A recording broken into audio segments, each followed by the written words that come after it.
como eles veem o ouro e como a gente vê o ouro são duas coisas bem diferentes. Tá? A gente vê o ouro aqui como uma coisa valiosa, como ornamentação, mais que nada. Eles veem o ouro como uma propriedade mineral que tem várias funções piezoelétricas. Tem várias funções energéticas. O ouro para eles é fundamental. E um se pergunta, para realmente não tem ouro no universo deles? Eu penso que se tivesse abundância de ouro como tem na nossa, eles não estariam tentando interrelacionar-se ou tentando comercializar-se. Mas eu diria que uma série de trocas sim existe.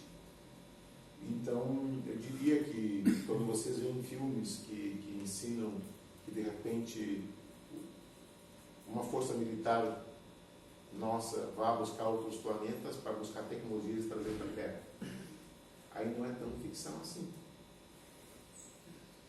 Isso é um projeto chamado Looking Glass, que é complicado.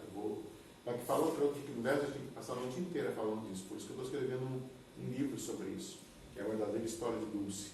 E não só sozinho. Quem está fazendo isso é o Paulo ali, que acumulou um material bem interessante sobre Dulce. Eu digo para vocês, ele tem um material fantástico ali, e junto, e compilado, preparado. Então estamos escrevendo outros livros também para esse especificamente, sobre a base Dulce. Então aí eu vou mencionar o inglês em detalhes, porque é muito vasto, muito largo, e vamos perder a classe inteira falando disso. Tá bem? Eu penso que vamos avançar para a próxima coisa, se não tem mais perguntas, não? Então tá. Vamos falar agora sobre os humanos simioides.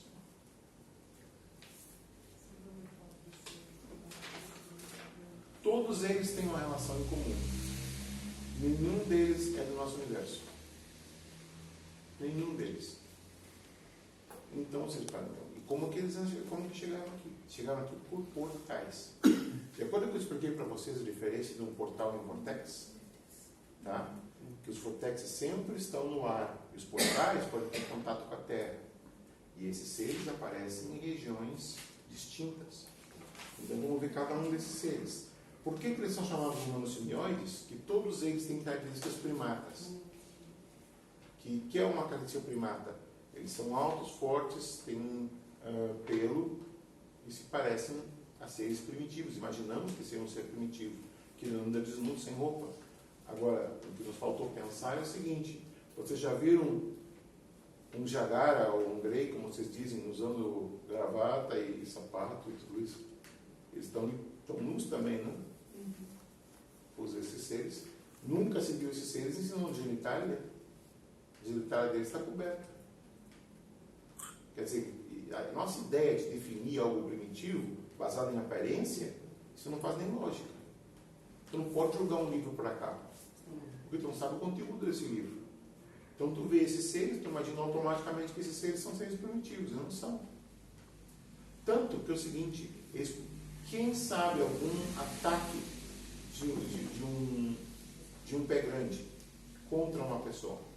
Ao contrário, sempre que a pessoa vê o pé grande tenta escapar. Ele podia simplesmente voltar e arrebentar o coelho do pescoço da pessoa, partir em dois, terminou a história. Não tem mais testemunho. Mas não, nenhum deles até agora demonstrou atos de violência. Então, se tu está falando com um animal age por instinto. Então, como explicar que nenhum deles atacou uma pessoa até hoje? Tem uma lógica, que é diferente do Yeti. Eu vou explicar por quê. O Yeti é outra coisa. Vamos ver primeiro, então, os que existem na América. Tá? Na América aqui, existem 4 deles na América. Quando digo América, é da região desde Canadá até os Estados Unidos. Norte América, para ser preciso. Ok? Então, vamos ver cada um deles. Vamos ver primeiro o primeiro deles.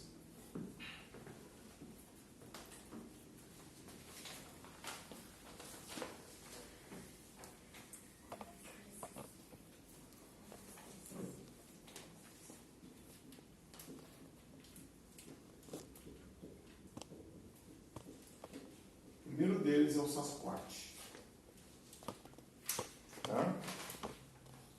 Então, o Sasquatch é uma versão um pouco menor do pé grande. E ele habita normalmente o Canadá. Sofre do mesmo tipo de características. Esses seres, só tem um deles que é, como dizer, que é nocivo aos seres humanos, que vamos ver depois quando eu explique. Mas não o Sasquatch. Se diz que o Sasquatch, inclusive, ajudava os nativos americanos com proteção e com tudo isso. E eles, então, ficavam contentes com ele, deixavam peixe, deixavam outras comidas para ele, carne de búfalo e tudo isso. Eu estou primeiro denominando, depois vamos ver de onde eles vêm. E vamos entrar em detalhes. Primeiro eu estou só dizendo os tipos deles, e depois vamos explicar a origem deles. Okay? Eles são muitos ou são mais raros? Assim? Eu diria o seguinte, para a quantidade aproximada de pessoas que viram, eu não diria que sejam mais 50 Sasquatches. Tá? E se encontram Sasquatches dentro das lendas dos índios, dos indígenas, perdão. Índios é uma forma mal de dizer, indígenas, daquela região. Logo depois, tá? Tem um outro que também é em Canadá. Ele vai ser diferente de todos. É o Wendigo.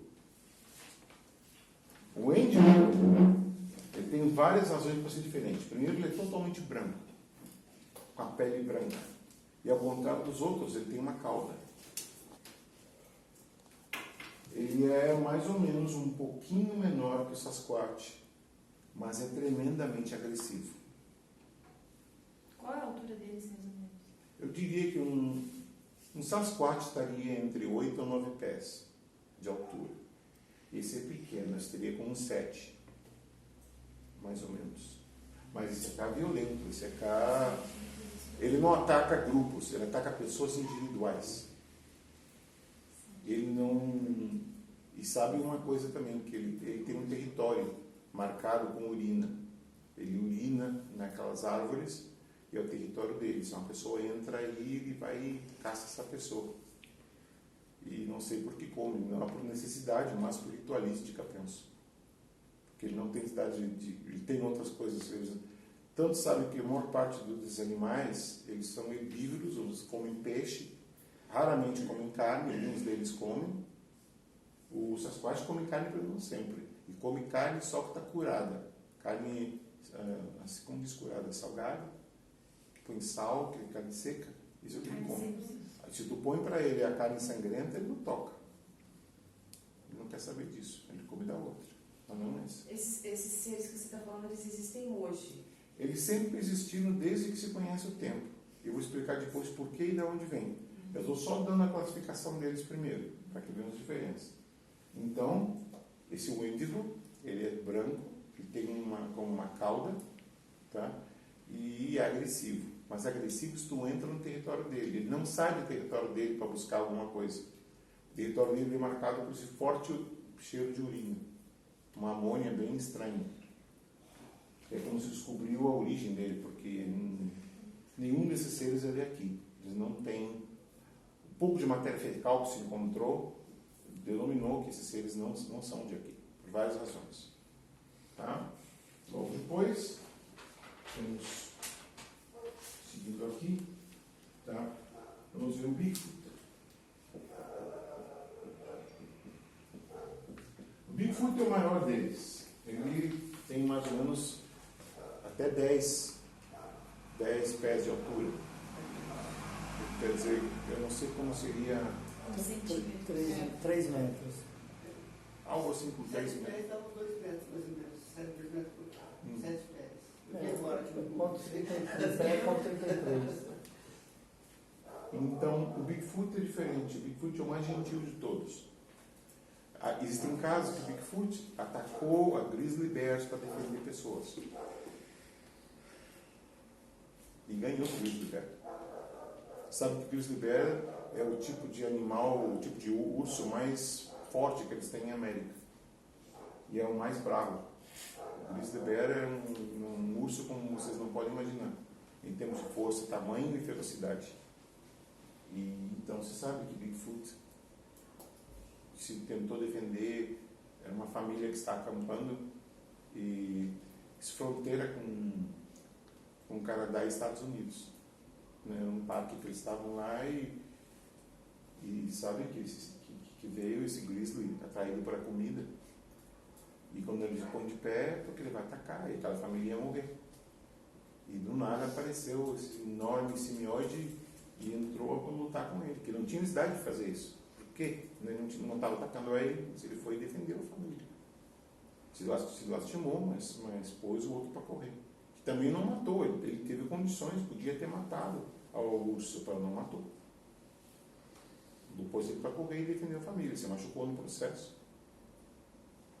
E depois desapareceu, e a família desespera. Mas como é isso? O que veio? O que era isso? O que foi que passou? Veio perdido, se puser. Então, tu vê. Temos então o Bigfoot, o Sasquatch. Agora vamos para o sul dos Estados Unidos, Flórida.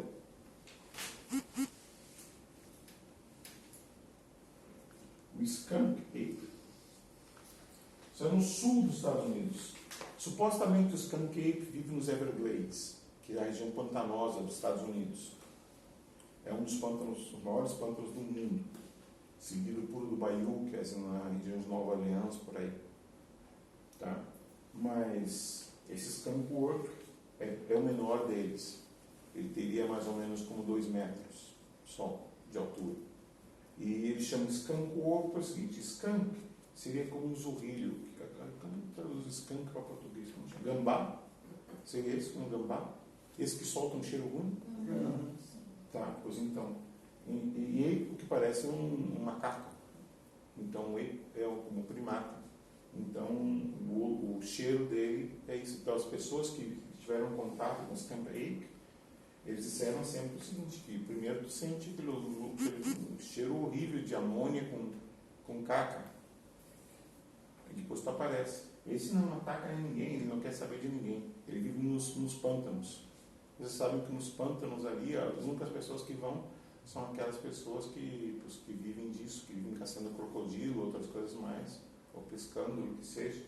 Então eles tiveram os contatos com isso. E agora vamos ver o mais marcante deles, porque esse é o que vai demonstrar a maior capacidade intelectual em todos eles, que é os Himalaias, que são os Yetis. Eles são, como um índigo, brancos.